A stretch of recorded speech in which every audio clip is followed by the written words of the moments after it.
మా తమ్ముడు రోజు డేకి వాళ్ళ వైఫ్కి సర్ప్రైజ్ ఇవ్వబోతున్నాడు. చూద్దాం పదండి ఎలా ఉంటుందో.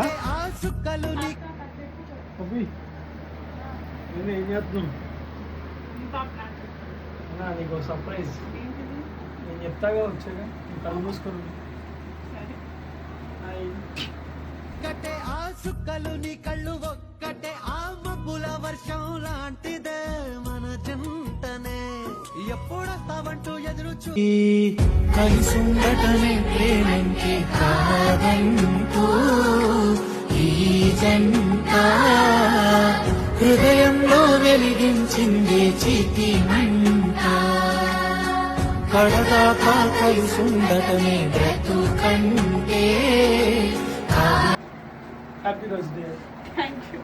ఆ ఊహల్లో నువ్వు తెగ తిరిగేస్తుంటే అలవాటేమో నాకు అని మనసు అనుకుందే గమనించి